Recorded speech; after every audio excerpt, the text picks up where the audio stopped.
Again, man, you get a chance to win this helmet. I am trying to give this thing away. I promise you, all you got to do is tell me where Ryan Blaney's going to finish at Darlington and it's yours. That's it.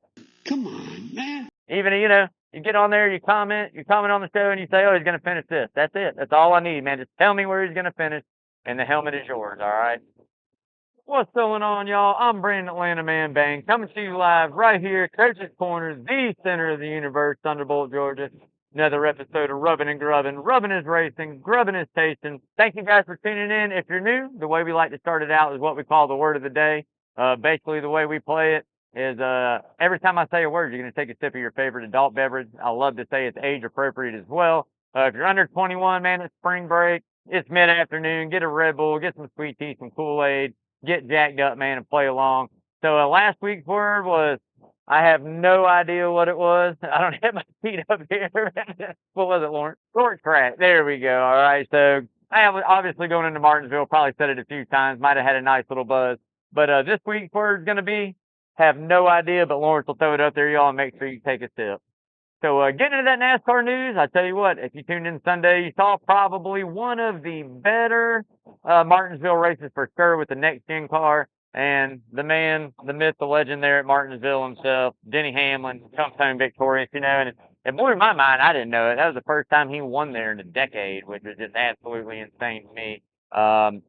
Even not knowing that, I still would have taken Denny Hamlin first anywhere. I mean, that's just how I roll. The 11 to me at Martinsville is always good. But first one of the season there for the 11 team. I tell you what, JGR doing their thing. You see Christopher Bell, and now you're starting to see the 11 come to life. We'll see if the other two can tighten up. I know Ty Gibbs needs some help, but a big shout out there to Mr. Denny Hamlin. He said it's him against the world, so we'll see. But anyways, hey, some more news, man. Unfortunately, right before I came on, I was reading a little bit of news. AutoClub Speedway reconfiguration is on a hiatus, man. NASCAR has kind of put the stop to it for right now. I tell you what, at the end of the day, they'll get it right, and I really hope they do build something very unique out there in Fontana, man. I love that track. It was one of the places where you kind of go, damn, I wish they wouldn't have done that. But at the end of the day, that's part of it, and it's how it goes, man. So hopefully they get it lined up. Hopefully we get another race out there soon, and hopefully it's just as exciting as the old track for sure. So some people commented here on this Xfinity race we had this past weekend, man, and I tell you what, it was a pretty wild one. Austin Hill came home victorious. Somehow found a way to make it through the mayhem and get the checkered, right? But at the end of the day, a lot of people are upset. NASCAR, a lot of Cup Series drivers, a lot of Xfinity drivers. I'll kind of talk about that a little bit later on the show and give you my feels on it. But, I mean, at the end of the day, it is what it is. So saw some fines coming out of there. Sammy Smith and the Gray got tied up there, and pretty good little penalty there for an Xfinity driver. So didn't see a suspension, which I'm glad to see. I mean, I kind of think that that's a little bit overboard in certain aspects, really overboard to me and on every aspect, but that's my thought. But point fine hurts him, and he's got good equipment, and these guys are going to race around each other for a good little bit of the year. So we'll see if it's over, or we'll see if it continues as we move forward here, headed to Darlington for sure. So if you guys haven't yet, man, go out, like, share, follow, all that social media out there, y'all. Lawrence does a great job. Instagram, Twitter, Facebook, but most importantly, go out, subscribe to that YouTube channel. I'm telling you guys, the more eyes we get on the show, hopefully the more donations and eyes we get on the charitable events and things happening here at Coach's Corner, man. So make sure you guys are staying tuned. Go out there, subscribe to that YouTube channel. And again, man, you get a chance to win this helmet. I am trying to give this thing away. I promise you, all you got to do is tell me where Ryan Blaney's going to finish at Darlington and it's yours. That's it. Even, you get on there, you comment on the show, and you say, oh, he's going to finish this. That's it. That's all I need, man. Just tell me where he's going to finish, and the helmet is yours, all right? So, getting back into some NASCAR news, man, I tell you what, I really like to see some of the older drivers' comments about what we've had going on in racing. Mark Martin, I think, said it best when we get to what we just talked about with what's going on in Xfinity Series. Kind of there's no one there to lead them, I mean, I don't think it's great racing. It's a bad look. It's a black eye for the sport. But at the end of the day, I like when they chime in, because I can tell you back in the day, you wouldn't have seen a suspension or a fine, few and far between. I promise you that. So just my thoughts, man. That'll wrap it up for the NASCAR news, man. We are getting ready to get into the who's hot and who's not. But before we do, we're going to hit that checkered flag for charity, y'all. If you're new to tuning in, basically what we do here on Rubbin' and Grubbin', checkered flag for charity. Whatever car number wins, we donate in. The 11-1, anything under Christopher Bell is always that $20 bill, man. Brings the total up to $145 here on the show. Got a cooler full of joy set up, man. I'm telling you guys, if you come out to the shows here at Coach's Corner, bring some extra cash, buy some raffle tickets. Worst case scenario, you donate into something that's a good cause in the local area. Best case scenario, you go home with $150, $200 cooler full of alcohol, man. Sounds pretty good. So definitely make sure you're coming out and showing that support for all these great causes here at Coach's Corner. And again, as I always say, doesn't matter, nickels, pennies, dimes, 10, 20s, 150s, whatever you got to donate in, throw it in there. Make sure it's going to a great place right here in the local area, man. So getting into the who's hot, and I'm going to tell you, I'm going to still have to go with Christopher Bell being the hottest right now. There again, another great run at Martinsville. Couple wins already in the season back-to-back there. He's showing his strength. We're getting ready to go to Darlington. I think a place you're going to see him run good at again. So right now, Christopher Bell's got it clicking. They're running it really good. Again, I think that's definitely probably the best team out there right now in the sport, if you ask me. Just all around consistency. But again, kid's coming, man. The kid's good. He's going to get a few more wins this year. You can guarantee that for sure. Second for me, I mean, you got to always look at a guy like, Kyle Larson. I mean, come on, man, a win on the season, going in, doing his thing. I will say this. He has been a little bit off, I would say, compared to what we're normally seeing him do week in and week out. But I think we're getting ready to get him rolling. Darlington's another good track for him.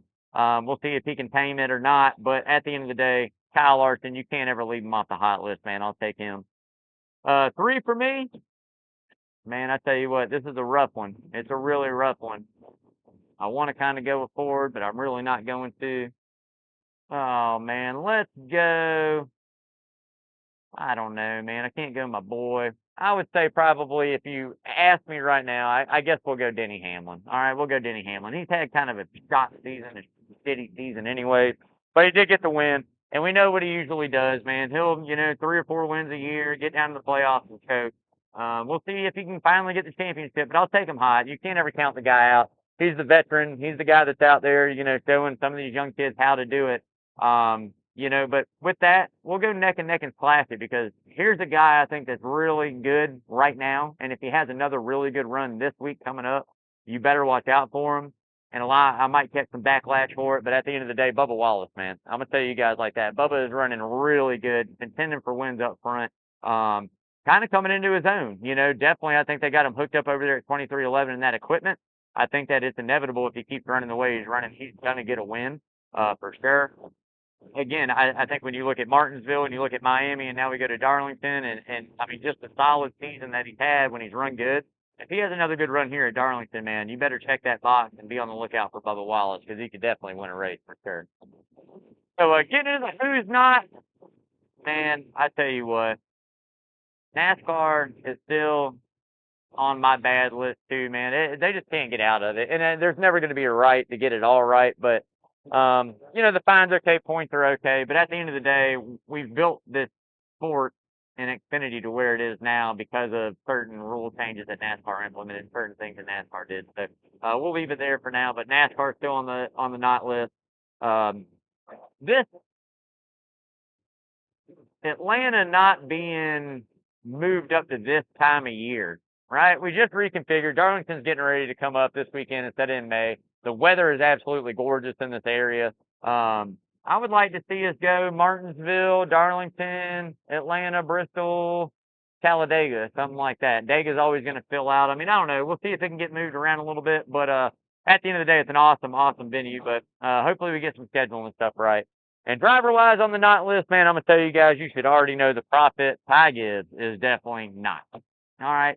He rebounded this past week to have a decent run, and then he got mad at Tyler Reddick and said some choice words about him being smaller or whatever, but he really ain't that much bigger than Tyler Reddick, you know what I mean? So, anyways, at the end of the day, hadn't finished inside the top 20 in, what's that, 10 races now, 11 races, 9 races, I don't know. I think he broke it this past weekend, but come on, man. At the end of the day, he's got to get it together. Good equipment. and you just can't get the finishes, man. So again, goes back to last week, me talking about moving these kids up too quick, but what are you gonna do?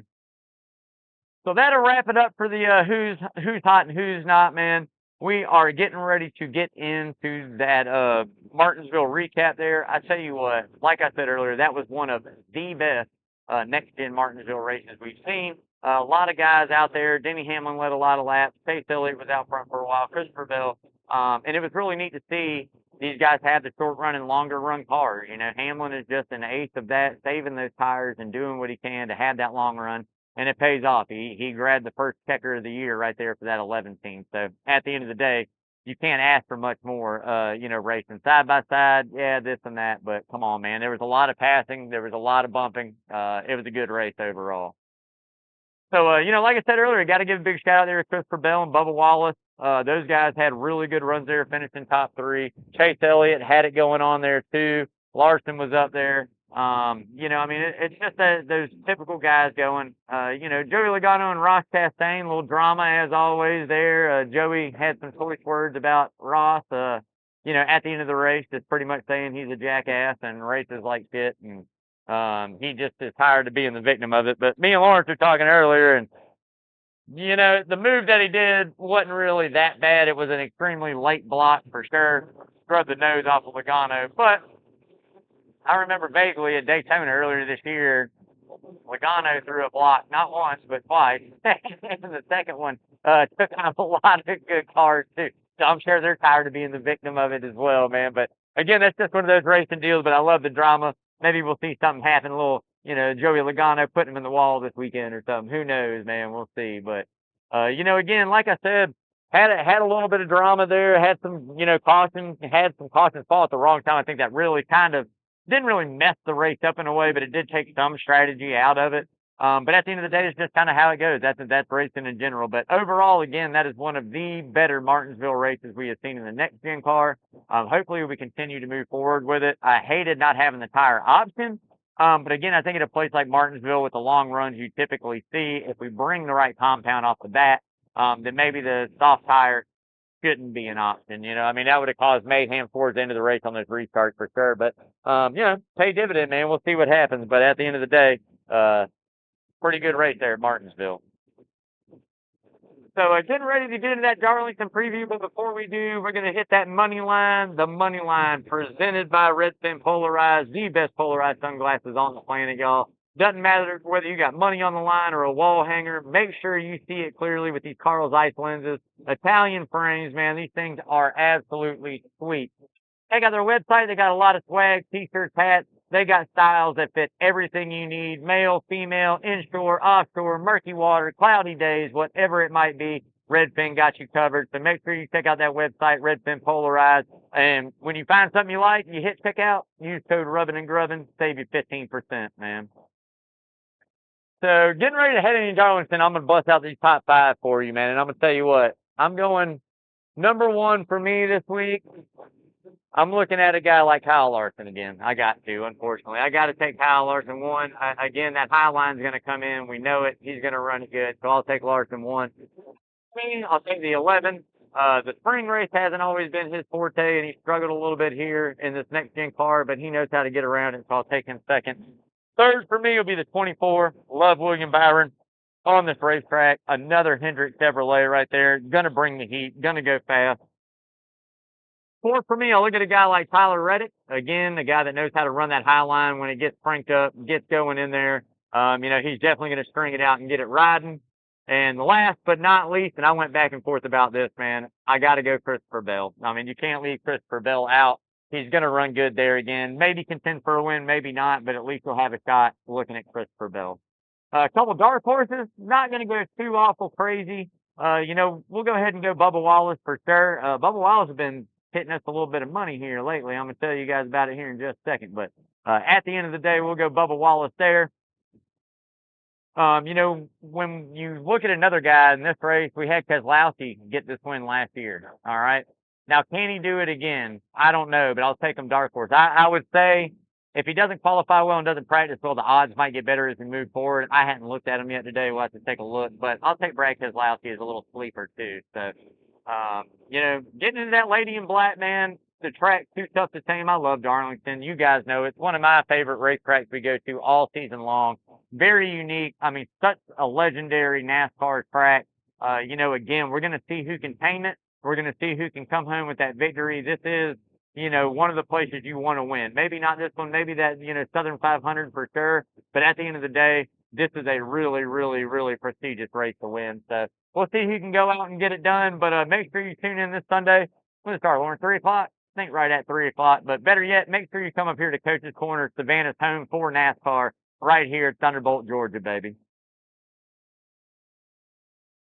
So getting ready to get into the hard right turn, man. All right, we are going to go ahead and get into it. I will tell you guys like this. Got to give a big shout out to Lamar, 35 plus years over there at Lamar's Body Shop, taking care of all your Savannah auto collision needs. Doesn't matter what it is, whether it's parts getting replaced, full paint job, estimate for the insurance company, man. Make sure you go see Lamar and his team up there at Lamar's Body Shop. 2301 Skidaway Road, hot skip and a jump away from Coaches, kind of a win-win. Drop the car, get some lunch. Hey, man, I'm telling you, 2301 Skidaway Road, Lamar's Body Shop. As I always say, why settle for par? Go see Lamar, man. So getting back to this Xfinity stuff and suspensions and all the stuff that we're going through in NASCAR and the etiquette of what we see in the lower series, all right? Truck series, I can understand. You look at truck series kind of like teenagers, right? And sometimes it's not right. Sometimes they get upset and this and that. But truck series has enough guys that make careers of racing in the truck series full time that are competitive to teach these guys a little bit of right and wrong, right? And we're still having aggressiveness. So with the trucks, it's harder to pass. When you got the runs or bigger runs, you got to go, right? You got to go in the truck when you got the chance. But getting to Xfinity, what we saw there Saturday, everybody says was a travesty and it's aimed at racing and this and that and yada yada yada. And you know what? Maybe it was in a way, right? And this is what I'm going to ask. We didn't see Austin Dillon get suspended last year at Richmond, right? And yeah, it didn't wreck as many race cars, and yeah, this and that, and Martinsville and Richmond are two totally different things. I get it. But he kamikaze, he dive bombed, he got the win, right? I mean, now these guys had beef, going into it before, right? Sammy Smith and Tanner Gray, bumping throughout the race, things happen, and people getting moved out of the way. They don't know how to move a guy out of the way in the right way sometimes, but at the end of the day, it was the end of the race, coming for a win. Do I think it should be that way? No. But everybody that had Austin Dillon's back all of a sudden wants to jump on this right now and get on these guys just because they're younger, all right? Again, like I said, there's nobody there. Okay, you got Justin Allgaier and a couple other guys that make a career in the Xfinity Series. These guys look up to Cup Series drivers. When NASCAR said, hey, Cup Series drivers can only race X amount of these races a year, we're filling up seats, we're doing this, we're doing that. The product that we have now is partly choice of that decision that they made. When you take those guys out that are going to teach you how to race, or they're going to tell you what's right and wrong and teach you how to do it, it's great. And at the end of the day, when you look at through the mid-2000s there and later 2000s, I can't look at Kyle Busch or Denny Hamlin or Joey Logano or Brad Keselowski in the Xfinity Series and go, they were the best at teaching young drivers what to do and what not to do. Because God forbid Kyle Busch got taken out. He was going to wreck whoever did it. He'd spin somebody out. You know what I mean? I've seen Joey Logano and Brad Keselowski both do the same thing. Denny Hamlin do the same thing. So it's one of these things. I think it's just accepted in the sport. Now, how NASCAR has to step in and regulate that, I guess, hopefully we don't have to do it long. As a sport, I don't want to see them in the sport regulating what's legal and what's not. And when do we draw the line? Like what warrants, a fine and points being docked, and what warrants a suspension? What warrants a win being taken away? We both know they were intentional. Both the moves and acts we talk about. It was an intentional dive bomb. He got to him, wham, bam. Still didn't win the race, right? But at the end of the day, it was a bad look. I get it. A lot of torn up race cars, a lot of guys that spend a lot of money to come there. I get it, right? But I don't think there's a quick solution. I don't think that you're going to turn around tomorrow and just because somebody's fined and NASCAR is going to have a sit-down talk with these drivers and Xfinity Series guys that it's going to change. It's still going to happen. It might calm down a little bit for a couple of weeks, but it's still going to happen, man. So that's my thoughts on it. We are done with the rubbing. Oh, I got to give a big shout out to Parker too. I'm sorry, man. I skipped over your stuff. You'll see Arbor Man at the bottom of the screen. That's my buddy Parker, man, owner operator over there. Best tree service in Savannah. I love you, brother. Sorry about that. Back next week on that one, man. But look, that'll wrap it up for the rubbing. We are not doing any grubbing today, you guys. It's an impromptu show. We popped up, made it happen, just in case somebody would keep in and get the thought. Make sure, again, Coach's News, man, we got some big stuff going on this evening. Make sure you're coming out supporting. Again, the band Rehab will be here. Not a tribute, none of that. Rehab will be here in the Sound Garden at Coach's tonight. What time does it start, Lauren? 7? 7 o'clock. So make sure you're coming out here at Coach's Corner in Thunderbolt, checking out the Sound Garden. Not only that, man, Saturday night, come on, man, Back in Black, AC/DC Tribute will be here rocking the stage in the Sound Garden as well. Make sure you are getting your tickets because I'm telling you, it's one of the best shows of the year. It sells out quick, it's quick, high energy show, great guitar playing. These guys know how to throw it down, man. So make sure you're checking it out. Coach Tomas, you got a show tonight from the house? Make sure you're tuning in here at 7, live on Coach's Corner Sports Network for Coach Carl DeMasi Sports Report, the baddest thing in town on the planet. Subscribe to that YouTube channel. Coach knows exactly what's going down. Hopefully, maybe he can prescribe something for the Braves, because I don't know what the hell is going on right now, man. But we got to tighten. Yeah, we got to tighten up. Now we're juicing. Now we're buying players, juicing. We go trade and get this. We won't go buy another starting pitcher, though. God forbid we do that. God forbid the Braves spend some money and not farm something for once. I mean, anyways, at the end of the day, Coach will have a better outlook on it than I will, man. Thank you guys for tuning in. As always, love you guys. Take care of each other, man. I tell you what, respect goes a long way in any type and form of relationship, business, personal, family, doesn't matter, man. Respect each other, love each other, communicate, take care of each other, and hey, you see somebody in need, help them out, man. That's what it's all about, being human. So, love you guys. Till next Wednesday, stay safe. As always, wash your hands, y'all. Love you guys.